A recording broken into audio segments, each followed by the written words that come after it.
Madame, pourrais-je connaître votre code? Vas-y. Waouh! File-lui le code. Magnifique. D-O-L-F-E-C-T-O. Dolfecto? Eh oui, Dolfecto. Au cœur de la beauté, pour la vivacité, l'éclat et la pousse rapide de nos cheveux, nous avons opté pour le produit Dolfecto, un excellent remède pour la santé de nos cheveux.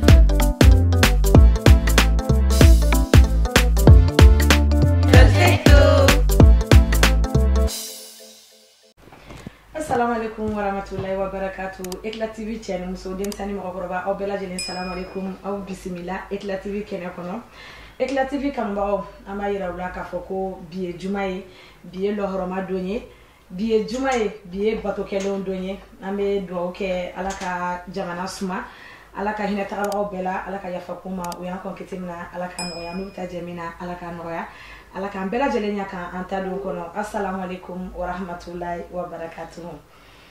Éclat TV kanubagaw n b'a yira aw la k'a fɔ ko bi o fana ye bi ye tuguni an y'a fɔ aw ɲɛna kɔrɔlen k'a fɔ ko an bɛ mɔgɔ minnu wele ka na an ka kɛnɛ kɔnɔ an tɛ o hasard kɛ an bɛ jateminɛ de kɛ ka sɛgɛsɛgɛli kɛ denmisɛnninya tɛ an ka kɛnɛ kɔnɔ weleli la mɔgɔkɔrɔba t'a la donc ni expérience b'i la ka ban dɔrɔn i bisimilalen don an ka kɛnɛ kan si tu es entrepreneur i bisimilalen don an ka kɛnɛ kan mɔgɔ mɔgɔ ni aw bɛ yen nɔ n'aw bɛ fɛ ka participer émission na n'hésitez pas à nous appeler ni produit ni fɛnw b'a bolo n'hésitez surtout pas pour la publicité pour quoi que ce soit inchallah n'an bɛ se k'o kɛ aw ye o hukumu kɔnɔna na bi wulada in na aw ka actrice belebeleba o b'an bolo kɔrɔla la yan nɔ ni actrice belebeleba bɔra yen nɔ tuguni n b'a to caméra ka sigi filanan in kan ni caméra sigira o kan tuma min na aw yɛrɛ bɛ sɔrɔ k'a ko deviner n bɛna madame Jara Fatim Sidibe n bɛna o de présenter aw la wulada in na madame Jara Fatim Sidibe ale bɛ baara kɛ Yeta TV la plutôt mais bi a bɛ Éclat TV sanfɛ actrice do commerçante do couturière do aw yɛrɛ b'a ka classe n'a ka ko ninnu kalama salamu alaikum madame Jara. Waalaikum salam grâce somɔgɔw bɛ di baasi t'i la e yɛrɛ dun tɔɔrɔ si tɛ la n'ale ka lɛn a n'a ka finesse n'a ka classe ninnu madame Jara grâce ma nɔgɔ dɛ a banna dɛ i bisimila sa ok comme n bɔra k'a fɔ aw ɲɛna tout de suite la n ko mɔgɔ filanan n ko n tɛ n'o ɲɛfɔ aw ɲɛna mais n b'a to fɔlɔ n ka caméraman baara kɛ nin yɔrɔ la salam alaikum. Waalaikum salam wa rahmatullahi wa barakatuh. Doumbouya Daouda. Oui. À l'état civil. Oui. Basi kɔni t'i la. An bɛ Ala tanu. Téléspectateurs aw yɛrɛ y'a ye ka ban i ye ko o ye fɔ ko ban a yɛrɛ ka parler de la tête aux pieds ça veut dire ce que ça veut dire donc du coup royaume de la friperie c'est ça non? Oui, c'est ça. donc mɔgɔ minnu b'a dɔn kosɛbɛ a bɛ TikTok sanfɛ royaume de la friperie a bɛ o de représenter yen nɔ ale yɛrɛ i ye ko kɔni ne tɛ kuma tuguni donc o cadre kɔnɔna na Bamakɔ cɛ ni muso denmisɛn ani mɔgɔkɔrɔba an bɛ segin k'a fɔ aw ɲɛna ko aw salamu alaikum toujours Éclat TV sanfɛ Éclat TV o ye aw ka chaîne man di ye chaîne mun nalen de don 100% musoya 100% musoya mais an y'a fɔ aw ɲɛna an bɛna to ka hinɛ cɛw la ka to ka cɛ kelen kelen wele ka na kɛnɛ kɔnɔ o la an muso filaw an bɛ to ka jɛ cɛw la depuis Ala y'an da hali n'an tɛ bɛn an bɛ se jigin jigin kɔnɔ na mais bi problème dɔ bɛ Bamakɔ dugu ferekelen don a heure ni na san dugu ferekelen don mun na an bɛ bi thème ta shisha parce que n'i ko shisha i ko cɛw n'i ko shisha i ko musow parce que fɔlɔ la ni fɛn o fɛn mun bɛ yen n'a bɛ don da la comme tabac an b'a ye cɛw de b'o a utiliser ka caya mais de nos jours shisha kɔni a bɛ min diɲɛlatigɛ yɔrɔ bɛɛ de la sans tabou an nana mɛn bi k'a fɔ ko autorité wulila ko ka dankari shisha minni na bɛɛ bɔra ka kuma bɛɛ y'i ta fɔ ni kuma min kɔni bɔra so kɔnɔ ka na kɛnɛma on a tous le plein droit ka an ka débat k'a sanfɛ o cadre kɔnɔna la bi ni Ala sɔnna ma an fana ka hakilinani ye mun ye an bɛ na o fɔ an ka baro kɔnɔ mais an bɛ hakɛto ɲini kɛ téléspectateurs fɛ parce que kuma filɛ nin ye a ma nɔgɔn fɛn bɛɛ b'a den wolo mais kuma b'a ba wolo n'an kɔni donna diɲɛ jɔn jɔn gasi la kuma in kɔnɔ aw bɛ yafa an ma parce que an fana bɛ fɛ ka hakilina de fɔ hakɛto belebeleba o bɛ kɛnɛ in kɔnɔna la ka ɲɛsin an filɛlikɛla bɛɛ lajɛlen ma sans plus tarder comme e ni ne ye muso ye kɛnɛ kɔnɔ an t'a daminɛ sotigi la o ye tiɲɛ On a bɛ kɛ muso ye waati bɛɛ a fɔ ma de ko un grand monsieur anw ye bonya d'a ma a ye bonya la segin an ma o kuma na bula fakolisi o diyara n ye kosɛbɛ i dunya o kuma na sisan Fatimi madame Kolobakari fo yan fo Paris an bɛ Jara fo nin yɔrɔ la ne kelen bɔra n ye salam alaikum monsieur Jara e hakilina ye jumɛn ye nin ko in na question fɔlɔ la grand sœur n b'i fo kosɛbɛ n b'i Kila TV mɔgɔ bɛɛ lajɛlen fo n ka foli bɛ maliyɛn den bɛɛ lajɛlen minnu bɛ kɔkan ani minnu bɛ kɔnɔna la yan nɔ ala k'o bolo mɛn aw ka baara la amina ya rabi i ni émission in ni initiative in t'a ɲɛna kosɛbɛ bon i ka nin shisha in fana a ka ɲi kojugu merci beaucoup parce que a diyara ne yɛrɛ ye shisha ko in grand sœur a kɛlen ka tiɲɛni kɛ dɛ kɛlen ka tiɲɛni ba de kɛ surtout denmisɛnnin kunda parce que olu de ta ka gɛlɛn tout à fait cɛmisɛnninw musobaninw bɛɛ de kɛlen no shisha min na vraiment ne kɔni a dabilali a diyara ne n'est-ce pas a diyara ne denbatigi yɛrɛ man ka fɔ k'a kuyɛri parce que ne ɲɛ b'a la mɔgɔ dɔw bɛ ka u plaigner parce que moi je me promène sur TikTok dɔ bɛ k'a fɔ mɔgɔ dɔw balo b'a la ni olu n'a datugura olu b'a kɛ cogo di ko autorité kan ka o yɔrɔ revoir faut juste à ce que mɔgɔ dɔ b'a fɔ ko autorité filila qui devrait penser à ça d'abord ne kɔni minnu b'o fɔ ne fɛ u ka fili kuma de fɔ parce que fɛn tɛ fɛn min nafa bɛ se adamadenya ma n'a sɔrɔ fɛn dɔ de don k'a nafa bɛ se adamadenya ma n'o interdira mɔgɔ bɛ se k'o plaigner n'o ye mais fɛn min don n'a nata a bɛna problème de bila jamana kɔnɔna la ka problème bila adamadenw yɛrɛ la n'o interdira ni m'o ko ye quoi yanni shisha ka kɛ fɛn ye feereta ye yan nɔ fɛn wɛrɛw feeretaw tun bɛ yen nɔ o tigiw tun bɛ mun feere mɔgɔ la question reste posée an bɛ kuma di ayiwa a fɔ cogo di jamana cɛ kelen o tuma na jamana cɛ kelen an tulo b'i la ok an bɛ foli lase an filɛbagaw ma Kila TV kan tiɲɛ yɛrɛ la nin kuma in parce que ne ko n ka diyala n ye c'est comme ma kuma parce que c'est quelque chose qui est très dangereux pour notre pays d'abord shisha bɛ yɔrɔ min na bi les enfants denmisɛnninw quand tu les vois bi denmisɛnnin bɛɛ tiɲɛna ka sababuya kɛ shisha ko nin ye ils sortent la nuit on va tous se gérant goudron là ils mettent des excitants dans le shisha k'a mi o bɛ excitant k'a la jɔ ayi o tɛ se ka kɛ o ne ɲɛna ko u bɛ sisi minnu minɛ k'a sama k'a bila o de don donc excitant de bɛ kɛ a kɔnɔ mais excitant bɛ k'a kɔnɔ cogo di tu sais u bɛ taba kɛ shisha kɔnɔ o bɛ excitant ɲagami taba in na dɔw yɛrɛ bɛ yen i bɛ taa sɔrɔ o bɛ ji min k'a kɔnɔ o bɛ alcool de k'o ji place la tu vois ce que ça fait bon bi bi in na i bɛ denmisɛnninw ye tellement que mara yɛrɛ tiɲɛnen don mɔgɔw bɛ k'o da waati min na o waati dɔ u bɛ chaise ta ka t'u sigi carré kun na u bɛ taa gɛrɛn sigi bon u bɛ si mankan na mɔgɔw kunna drogue min na bɛɛ b'a fɔ ko shisha de don bon shisha ko yɛrɛ ye tiɲɛni min na don Mali kɔnɔ bi shisha ye tiɲɛni min na don Mali kɔnɔ hali gulɔ m'o la don Mali kɔnɔ tiɲɛ don wallahi sisan dɛ nin kuma bɛnnen bɛ e da kɔnɔ yɛrɛ ka tɛmɛ anw kan parce que ni anw nana fɔ ko an bɛ kuma cogo na sugu dɔ la sisan u bɛna fɔ ayi dɛ aw b'aw sigi dɛ aw b'a don tan c'est vrai que anw tɛ bɔ anw yala yɔrɔ man ca tuguni alhamdulilayi grand sœur mais an ye denbatigiw de o ayi n bɛ fɛ ka min fɔ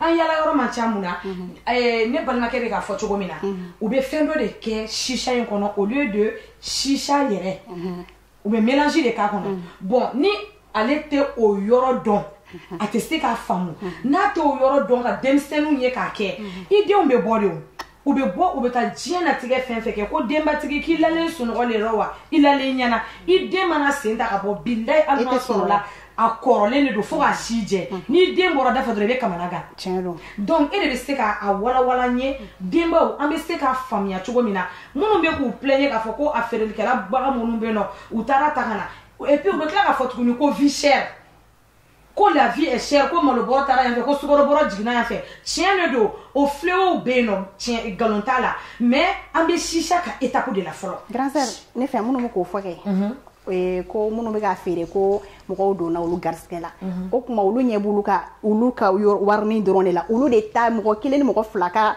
sɔrɔda wa ou bien jamana bɛɛ lajɛlen tiɲɛni ni. ɲininkali gɛlɛn o répond. parce que u bɛ ɲinɛ min kɔ o b'a ko mun bɛ ka shisha feere ko u bɛna don olu n'u dayirimɛ cɛ shisha yɛrɛ nana Mali la waati jumɛn c'est quelque chose qui est nouveau chez nous ici. Yani chicha kungana, ou kume munke. Est-ce que yani chicha kungana, ou kunte la baloa? Est-ce que diabo ya de kanga chicha de fenge kasroka baloa? D'abord femino ama santé vraiment. Ni ay bibi na bi, anga ama fa ndombe ko la ndonte la tanye. Ou be choube ban kare ko na chicha mi ni mana ko drone. Ka dese ka wuli so ma ka tay ko. Il peut pas se réveiller, ou tu sais ka leçon ta, ou tu sais ka mo boyen. Chicha bola arabu de feuille. Mais bi on malien flâné ni malien de la cocola a bola rom na malien ba fo de ko olu yere tinta kalama. Donc on de talo. Il m'a fama. Mais bibi na chicha frèrom bi ou chicha frèrom daele bi. Ani chouchou. Le ta sur école don de be ñongon tie. Les bateliers, tant, ils sont sur le goudron, les cafés. Musulmanu yere ka chicha mi. Were de ko yere tobe belea. Musulmanu be chicha mi bikat mal tiawga. Muso be yala chicha frère lo be chicha san. Ibu ka saki u la chicha ba kono. Charbon bu nga yala. U be nyongo wele appartement de talembu bolo. U ta chicha mina. Appartement ya. Ils ont des appartements. Wale école so. Création na. To ba mi. Bon, c'est ça. Nous avons la autorité qui a interdit dans les écoles. Parce que nous avons une école de là. Mais nous avons interdit sur toute l'étendue du territoire. Au fond, on a une classe qui tient un tien. C'est-à-dire que nous avons la démence au Yerebalo.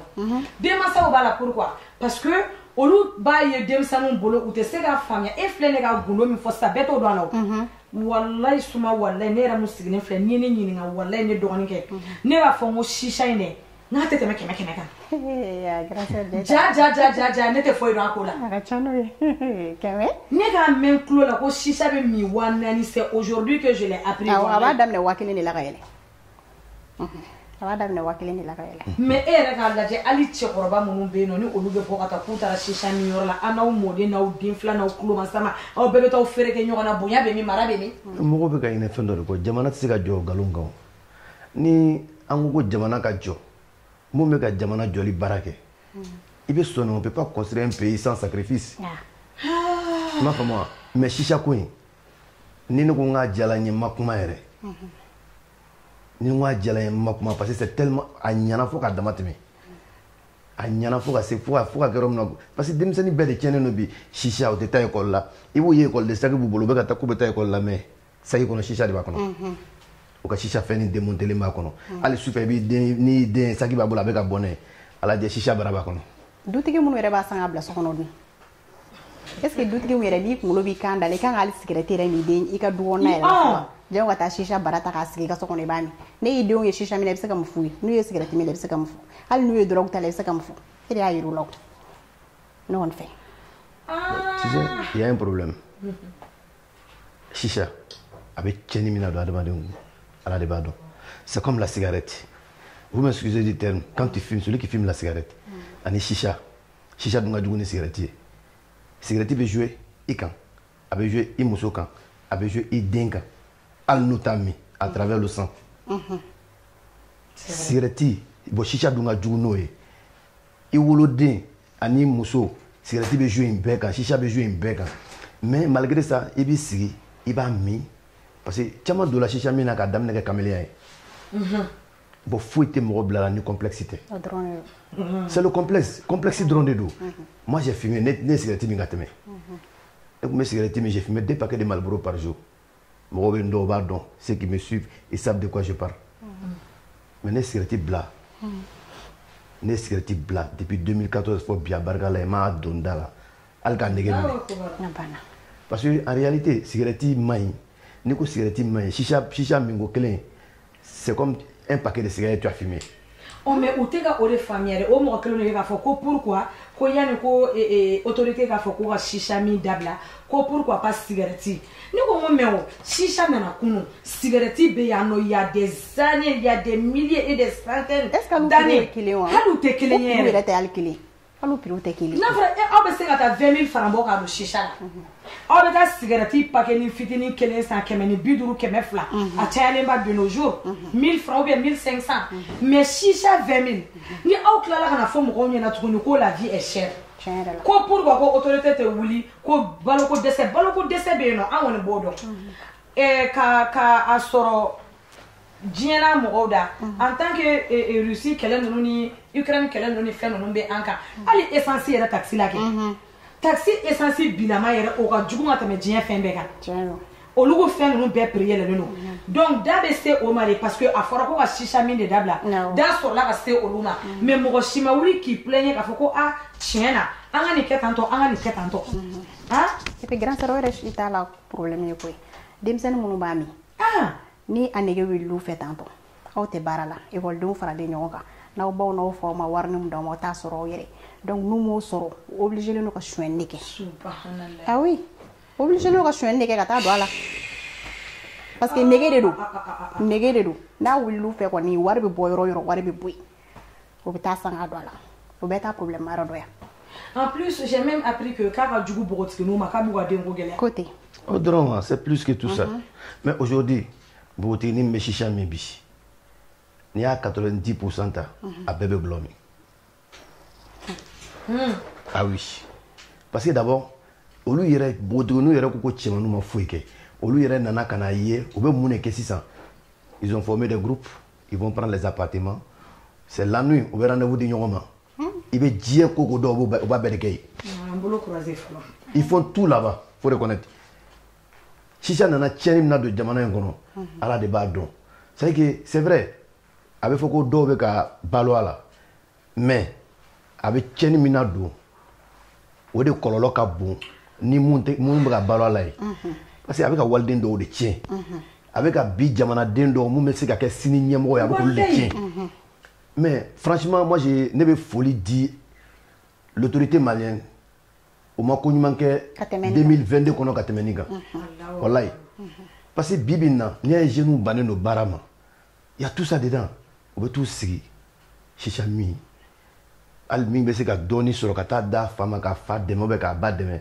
o bo fara yon kan chicha oh bon non l'autre ko kele nekla la kana foto ko la vie est chère mo ena man to fo fe munu ba fo ko affaire ba ko ulu ke choko di mo ena man to fo et puis munu ka fo la vie est chère aussi ça si je comprends bien affaire ba aussi ça téléspectateur ay haketo ko sebe parce que ni kuma dabri be kuma tien il est temps que enfana kan dalo faso kuma la tien ta ni voilà aw mo me ka joro ka fo ko affaire ba nunu mina na e wakati mina il savait très bien que chicha amay o ba do aw munu be ka ta sankami aw ba do aw munu nyeba la aw ba do donc c'est ça moi je me pose la question combien aw ko affaire ba maintenant autorité ka ta 600 ka ta chicha imbesa awo ore do autorité be ta 600 ka ta chicha imbesa dem sani munun somo be ku soutenir an ba be wule kana aw ba be mi cliquer nga ba no be soma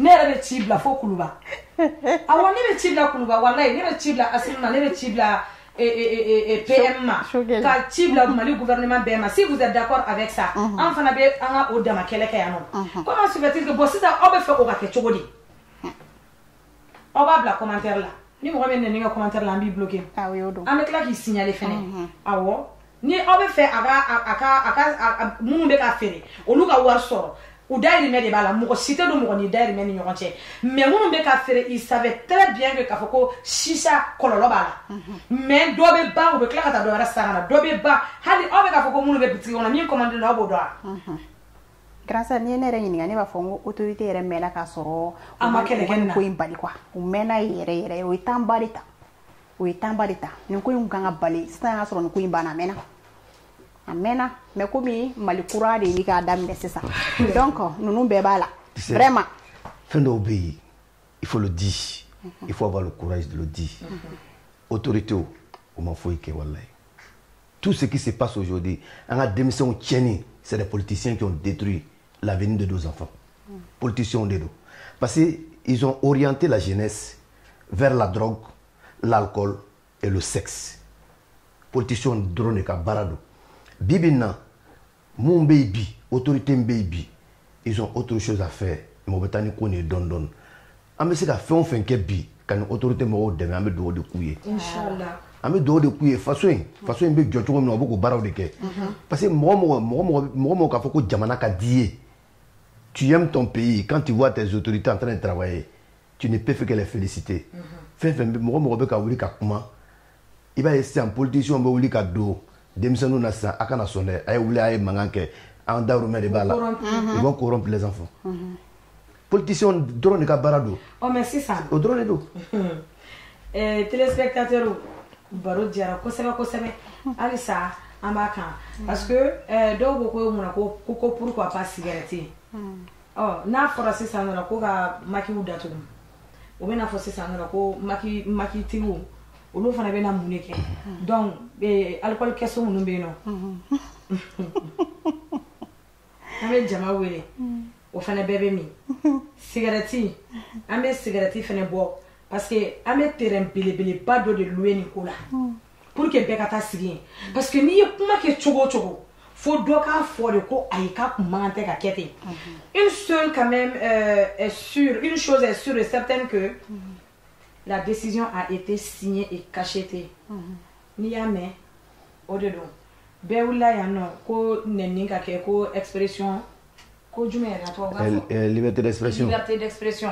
Donc au kelekera ali ante se kana kuma dabla ala se la fenge jame neninga bi. Aya keke. Ni mangai ni beketa antore Fa kuma be date jouer parce que na signera ka décréter bo ka dakaba. On va passer à autre chose. Au sa oleno éclativi là bi débat enfana il est temps nganda do faso kuma la. Awo éclativi kan mo aw ni ne abe aka commentaire bla. Ni ala sonama on est ensemble. Ni problème fin mon be là ni débat kadier ni fin kadier la porte elle est largement ouverte. Si tu as quelque chose seulement qui est intéressant, moi je sais comment on blasera. Moi je sais comment on est mina, comment on orienter kanya, kana hésiter, il va envoyer numéro bena bla barre description là. No bara ni do ni. Produit pour de bambulo ko ray. Ni voilà. Dolfecto. Iman to me folore. Ay man to me. Hey. Ne do ni jona ikani so. Ah. Ish. Grâce ni mbarage. Dolfecto kabako de do. Kabako da. Téléspectateur. Aw ko na be do ni do ala. Inya benna. Ni ide kunsigi be ka tege jugoro.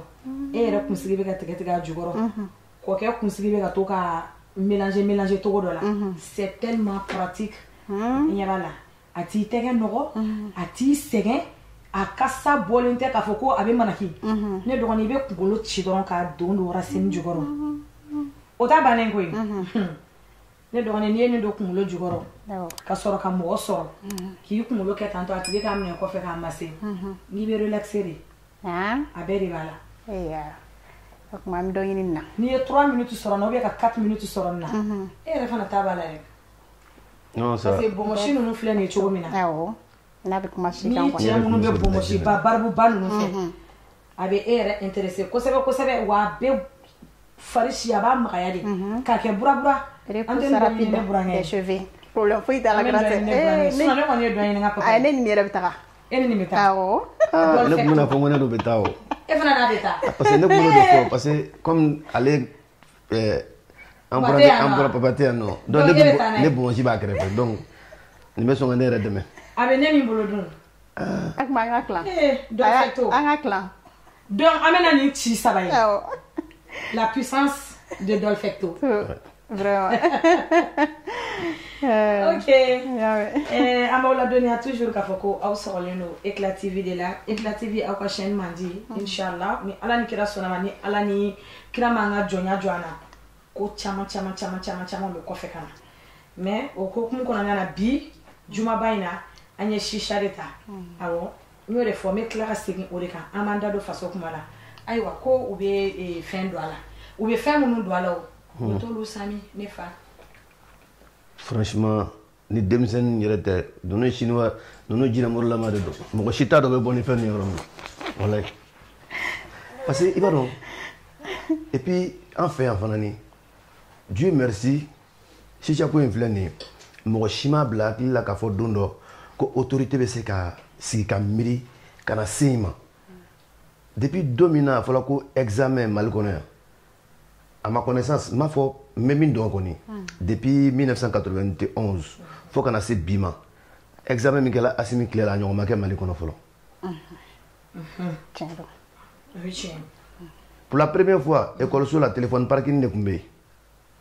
A te kuila téléphone ka ibulu kuru kono na ibulu e ka examen ko bana. E a men nyina ko defo sujet be ko sujet e fitike a. San bi saba depuis ka dam no do ma fo bi. Anga kalaw tiena. Ne kalaw tiena demisonu bena muneke. Avec galère. École maîtrise de reconnaître ma ko tiere la ko den de ka examen sur cette année. Ko no ko namarata la ka kalaneke. Mais ça veut dire beaucoup de choses. Non, elle était grave. Autorité au bois, non, Demba est restaurant. Bon, il va là. Demba est restaurant comme maman. Et puis encore, il y a un dobé. Mo akli taillé. Ni a chicha ko kelebeke. Il va ça sur mo krobo ko muka chicha ou ka fen bubulu ou ba muka sokono. Mais depuis anana kana ke. Ka yoro takama. Ajikota la. Demisen fitini. Il suffit qu'il y a un warka kabulo. Les vendeurs de chicha là, le mot warrera. N'a jamais eu de c'est pas le problème. Donc, démission nous mettons sur les enfants de 10 ans, 12 ans, quand c'est 15 ans. Ici, on met tout nous sur au chicha mais musulmanu comme tchemano. Wallahi femme yere be chicha ko indigné la djien fara la haraka o dem seni santanu. À la dem seni sanjita. Santan fana ba miya. Ali san wora benini. Et wati mala ma tiedo bo a dem musulmanu fitini ma 5 ans 2 ans. Ko sisi boy nu va fo deni ma anya ka ta ko ta deni fitini. O vidéo ye hera fitike din fitini wallahi bila be se ka mena ka mi ni ren fem fola ni ni ni akel ni yana ko shisha ni oxygène de je savais même pas que ame tasma charbon ni ka usuna njeni ko o de be mena mais o te tasma le ya o te charbon le ya o fe ne ba ko o de mena ka shishibo oh c'est incroyable asira fo et puis o be ka tellement que o yanga éducation tient à ce degré d'homme. Alimentation en gloire de femmes féminines. Alimentation du mena. Dans les stations. Station alimentation on a gloire qualité baisse demsen fitinu. Ou bien en moto jo ou bien on y doit bien en fait ni me gloire mi. Ou bien dos sanga do tigima pour que Lucas soro. Donc ou bien ta ça. Ou bien moto jo droit station na droit ka di il veut demsen fitinu ne bi mali kono be moto sans faire vodi bu bolo be gami. Vodi yami. C'est de l'alcool, c'est plus à cafarni du vin. Ni mais wati bien, devait être kunchi yoro de la Jakarta là. Mais on veut qu'à mi moto sans fait. On doit interpeller les chefs de famille. Ils n'ont qu'à faire très attention à leurs enfants. Parce que bibi na, jamana be rom na bi, chorba me oubli bi ka do jatem ne souffre. Et puis, monsieur Doumia, gere mi sigida mununa, dutigi be kan ga jatemine. I kan ga jatemine de kuma ni kuma boy ku jatemine obi muli lai. Ya la nga wati la demana ko ni dem sanu tuere mo ten mangere. Ala kan ga wati la fo ki saki shiba ki pour que il yere ko cigarette e bogotigi da kono on be taga makila samina faut qu'il sa itai iba jar ni ba yede peut-être que i balla de kai et puis malem sotere iba étrangère non iba ulula sino te cigarette malem so da kono abada o ati kuila yere iba do am rom nabi wallahi anga fulike ala be jamana en fait wallahi ala be jamana en fait les autorités ou baramike anga mogorbo yo do nge jamana ni o drone be ka jamana sauver bi sinon jamana kun kela fin et c'est pas quoi c'était venu le dépotoir de l'Afrique ni minga nyama ba bole be na bla bi kodo c'est comme ça le Mali était devenu mais bi mo de nana ko non allez be so ça ma Malien dombi lafia o de bangu nani ambe bi je ka do ke autorité ka do ke asimina ka gouvernement bela jerelen alsa ambe awko amana ke chogo mo te diabe amana ke chogo mo te se ka goyabe ni doko ki e barake ka kan do ba fo ki yake ko amai mais yake ka da ko chamandika parce que ne ba don fana an autorité o te wulu o kun feo avec mo nyana ko tout ce qui roule dans la ville ko obeye ignorana de il est ta soro mogo do blale ne don de a fo chogo de brigade de recherche nunu ani Interpol nunu ou bena aw ye nyogo terrier mais ita donc a fo ko be ka baramike mais ka soro chodon ne don c'est des spécialistes bien formés qui se promènent dans la nature ka diɲɛ kow lajɛ mɔgɔ dɔ bɛ don a bɛ komi sisan mɔgɔ dɔ ka taga nin quartier la dɔ ka taa quartier wɛrɛ la aw bɛɛ bilala ka fɛn kelen de vérifier ka contrôle général kɛ fɛn kelen na ne ka weleli kɛ k'a fɔ chef ɲɛna n ye nin de ye e ka weleli kɛ ne ye min ye e fana y'o ɲɔgɔn de mɔgɔ wɛrɛ y'o ɲɔgɔn de mais ni chef wulila k'a fɔ ko a b'o kɛlɛ kɛ ni mɔgɔ kelen nana k'a fɔ ko ayi ko o tɛ minnu ye weleli kɛ k'a sɔrɔ u si t'a dɔn k'a fɔ ko u bilala mission min na autorité bɛ mun de fɔ aw ɲɛna o la parce que olu de b'a dɔn u b'a dɔn de min bɛ yen u ɲɛna parce que n'i ye dɔw ɲininka kɛ u b'a fɔ ko walayi ko Mali faamaw ɲɛ tɛ Mali la yɛrɛ mais ka sɔrɔ u ɲɛ b'a la dɛ grâce à nous fɛ ka da don yɔrɔ dɔ fana na appartement ta in denmisɛnninw ka appartement ta in minnu bɛ appartement jɔ k'a kɛ wari ɲini yɔrɔ ye tiɲɛ don a y'aw ka sow jɔ mais vraiment u k'a ko jateminɛ quoi denmisɛnnin fitininw cɛmisɛnnin fitininw musomaninw u bɛ appartement ta week-end u bɛ taa bɛɛ k'a kɔnɔna la manamana ko dama dɔrɔn drogue min joint min olu musomaninw manamana ko dɔrɔn wallahi appartement fɛn na nin fana ka jateminɛ dɛ et puis i bɛ k'o yɔrɔ min fana fɔ mɔgɔ minnu b'o di u b'a dɔn fana u y'a di mɔgɔ minnu u b'a dɔn fana i m'a di cɛkɔrɔba ma i ni cɛkɔrɔba ma kuma olu ka wari dɔrɔn denmisɛnnin fitininw bɛ na aw ɲɛ tɛ dɔwɛrɛ la ni aw ka wari tɛ mais olu yɛrɛ wolodenw tɛ bulonda u ɲɛ la wa olu de bɛ misiri ɲɛfɛ fana dɛ a wari minɛ appartement tigi ninnu olu de bɛ misiri ɲɛfɛ wallahi u dun b'a dɔn u bɛ ka wari sugu minnu fana minɛ vraiment u k'a jateminɛ quoi non mais c'est la vérité il faut avoir le courage non ne ka plateau ka di bi trop i b'a fɔ de wallahi ne ka plateau ka di bi kojugu mɔgɔ minnu kɛlen don ka appartement ni fɛnw jɔ ni denmisɛnninw bɛ ka taa louer ko olu yɛrɛ dɔw bɛ misiri ɲɛfɛ ayiwa tension dɛ tension sinon ne dɔgɔnin n'an bɔra yen nɔ an bɛna se produit wɛrɛ ma tuguni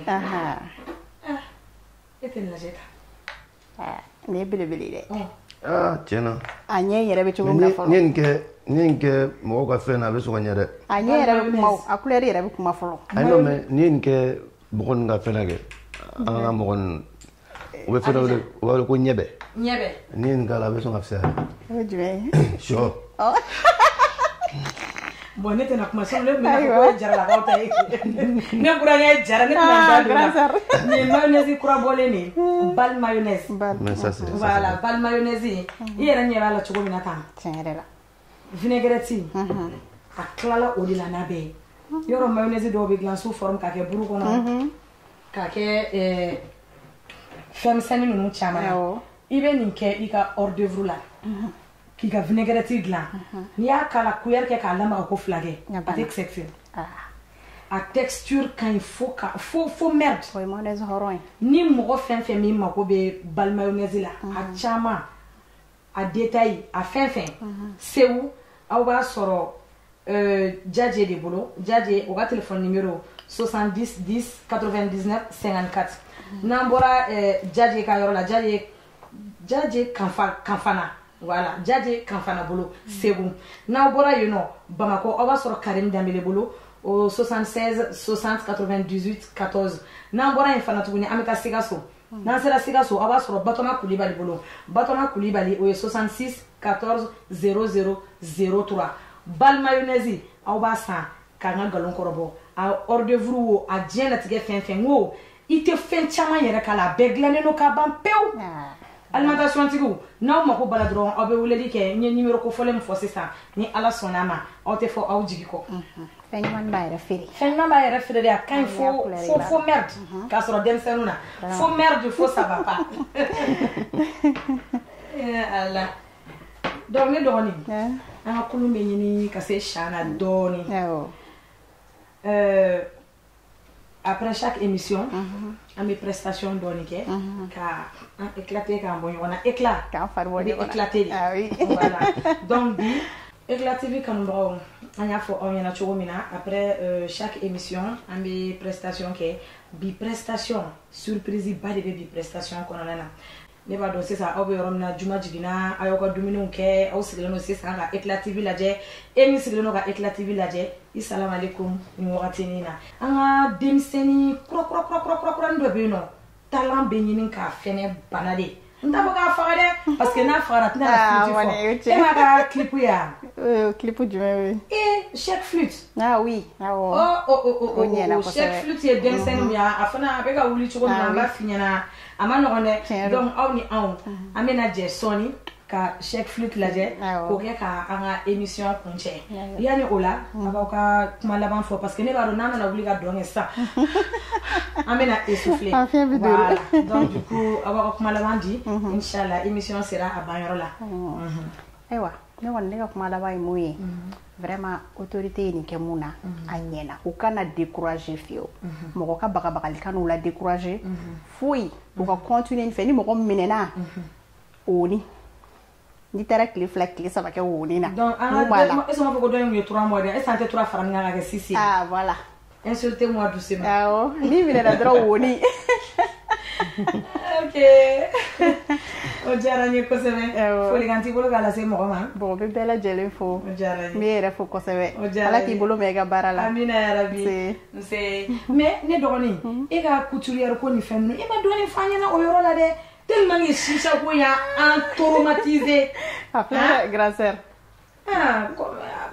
cinéma ko ninnu dɔɔnin ma f'an ɲɛna o la commerce dɔ ma f'an ɲɛna o la couture dɔɔnin fɔ a la dɔrɔn de passage bon couture kɔni n y'o fɛ depuis 2010 n y'a n ka diplôme sɔrɔ o la donc n kun ye a daminɛ n ye yɔrɔnin dɔ dayɛlɛ yɛrɛ mais bon a ma tila ka taa ɲɛ tuguni quoi sinon machine ni fɛnw bɛɛ kun bɛ n bolo i m'a ye bon tari ko a ma nɔgɔ i kelen tɛ se ka baara kɛ voilà o de kama n y'a o ko ɲɔngiri dɔɔnin mais toujours n bɛ to ka dɔɔnin kɛ o de y'a to i yɛrɛ ka paroli ninnu ne ko ten tɔ parce que n'i tɛ kalali kɔnɔ dɔrɔn i t'i mɔrɔmu dɔn n'i tɛ kalali kɔnɔ dɔrɔn i tɛ se k'i mɔrɔmu dɔn ok donc sisan o ye couture matière ye actrice ya in fana dun an y'a ye série héritage Alima Safia Ba bon o diplôme de bɛ yen nɔ y'o formation de kɛ wa ne ma foyi k'o la n y'o kanu dɔrɔn de o kun ka di n ye depuis n ka dɔgɔ awɔ o kɔni o kun ka di n ye yɛrɛ de kosɛbɛ o yɛrɛ de kun ye n ka rêve ye i m'a ye donc parce que ne b'a dɔn ni ne m'a fɔ ko Safia Ba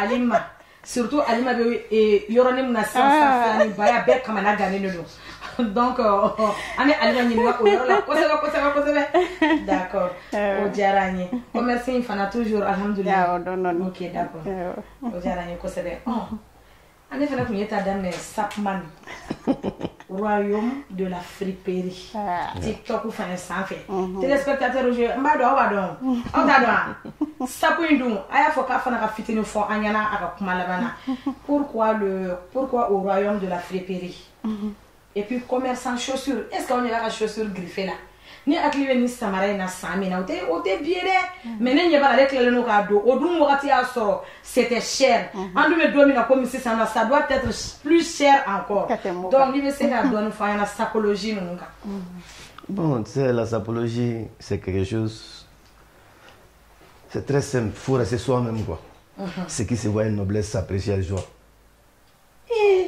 nin teliyara dɛ ɲɔsi Abidjango, aïwa, Nouchi. Non, c'est pas Nouchi, j'ai parlé du bon français. Du bon français, il dit ce qui se voit. Ce qui se voit. Avec noblesse. Avec noblesse. S'apprécie avec joie. S'apprécie avec joie. Ah oui. Ah d'accord.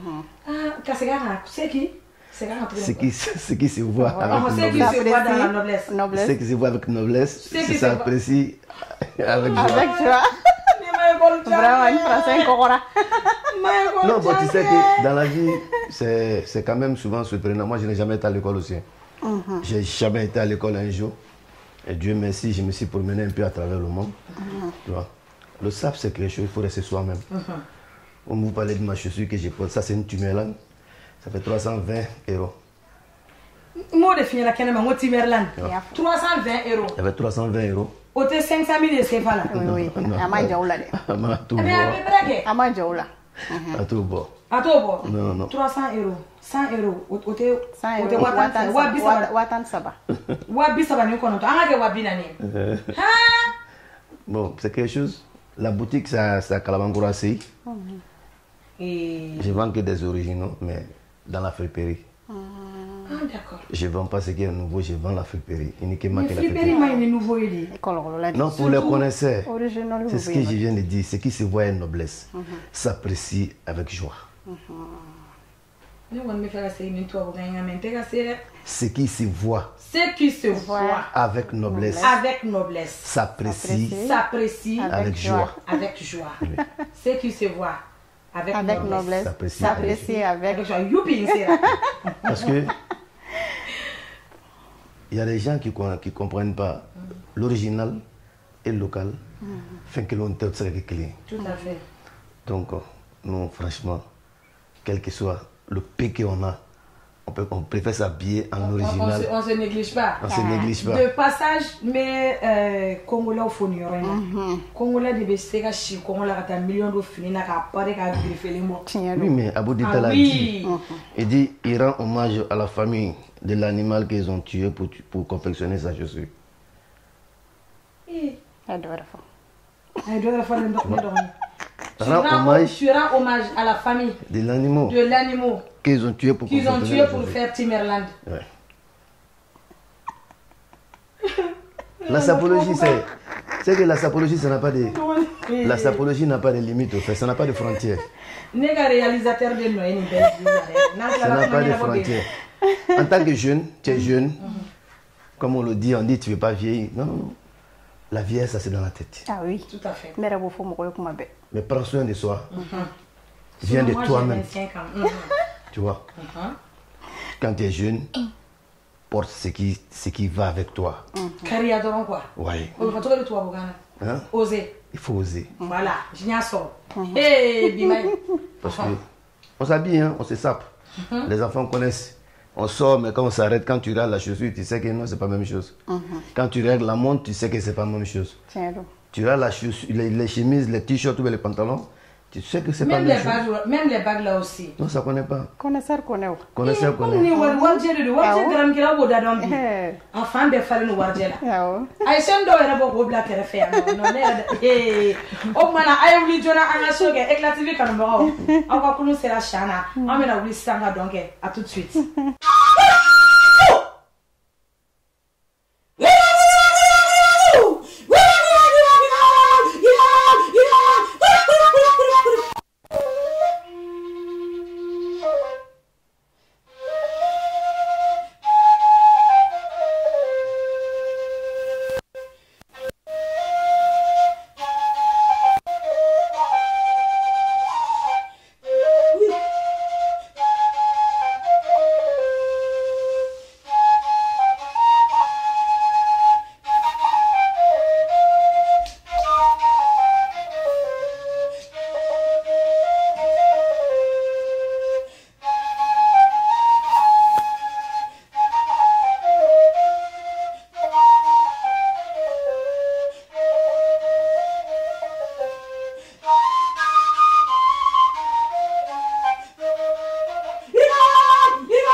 Amen.